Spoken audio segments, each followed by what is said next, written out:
First of all, good morning. Just want to thank everybody. Got a handful of requests for some videos to do today. And one really struck home with me because yesterday I was actually doing some HIIT training on a leg day. And I realized that really what I was training is how we use the ground, right?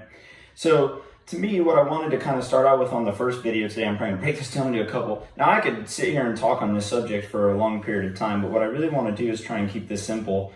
And so today we're going to do a little education, a little bit on some physical exercises we could do, or some of the things even I was doing yesterday. And then I'll probably do a follow-up video, maybe tomorrow or something, that's going to talk more about maybe some drills that we could do with a club.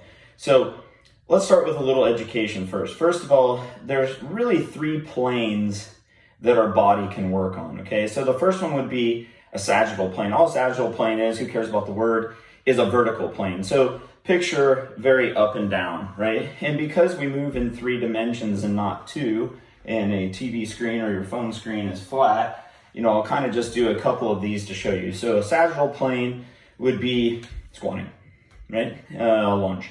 Anything that's very linear with your joints and anything that's going more like an elevator, up and down. Okay, the next one would be a frontal plane. A frontal plane is really how our body is moving from side to side. So imagine like a speed skater, right? And this might be one of our things that we can do later as far as like a drill for some HIIT training. And so as we're moving side to side from this angle would be, towards the camera, away from the camera, right? And then the last one would be a transverse plane. And a transverse plane would be a rotational plane.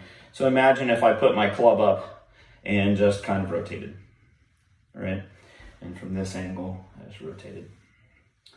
Okay, now if you look at all sports, we're doing all those, right? We're doing all of those.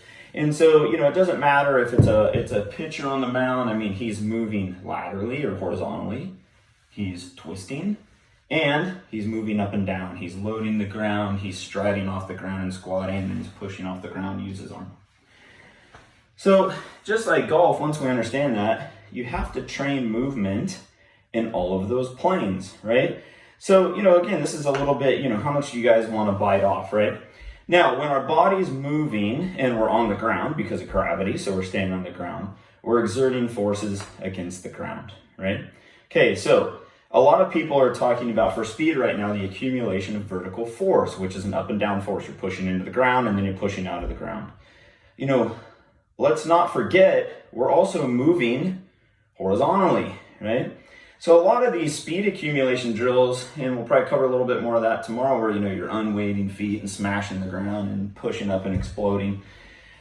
To me, it's because we're trying to turn those vertical and horizontal forces, and we're combining those with also a twisting force, and that turns into an angled force. Now, last time I checked, this club is sitting on an angle. And so to me, to stabilize this club on this angle, we want to move to enhance that.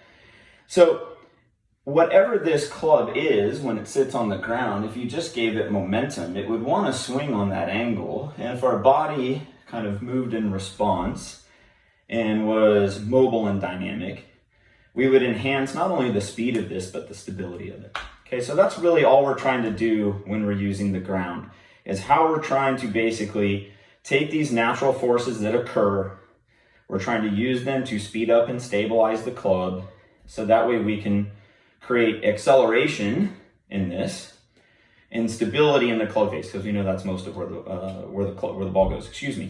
So, to me, I think if we know that it functions best when it's 90 degrees perpendicular to its center, and we're combining this back and forth, this up and down, and this twisting motion in all these planes, we've got to learn and use our athletic intuition to do some of that, right? So we're going to get a little bit more into that, and this is why, I can't cover everything in a video, but what we're going to cover today is just some basic exercises we can do to start to strengthen ourselves in all these planes, okay? So yesterday when I was doing HIIT training, one of the first things I did just to get warmed up was just a basic body squat. So, you just get everything in a line, and you just go up and down, right?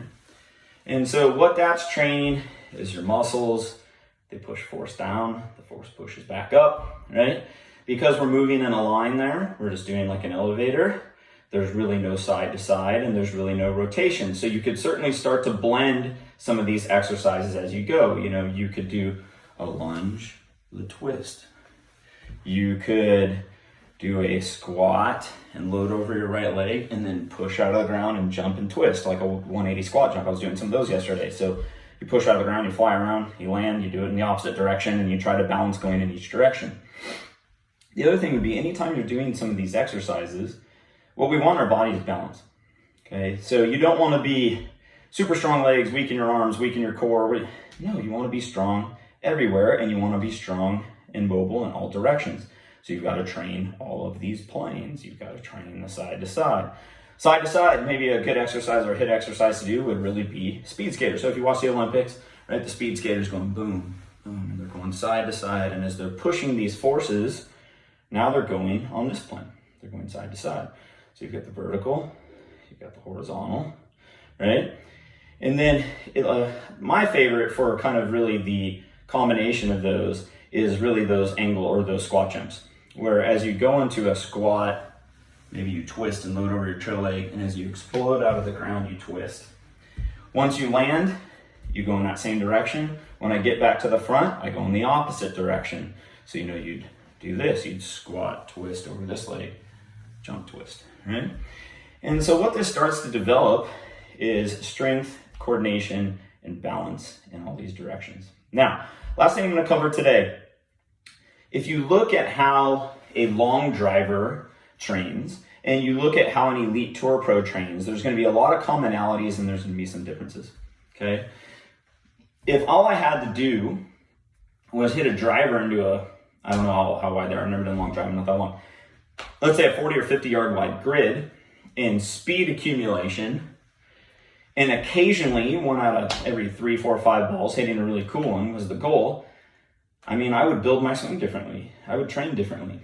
For a good golfer, which to me, most of the people listening to this video is what we're trying to do, we're also having to point the club back like it is. So some of this stuff I see people training for explosive movement is really great for speed accumulation, but we also have to have an awareness of how we're using this. So when I look at the players that have really shown longevity, not only are they explosive, because you're seeing more and more of that in the game, but they also have balance and coordination. What I mean by that is you have to put these movements together in a sequence. So, you know, when you look at a great player playing well, it looks like all of these things are just happening in a coordinated time, right?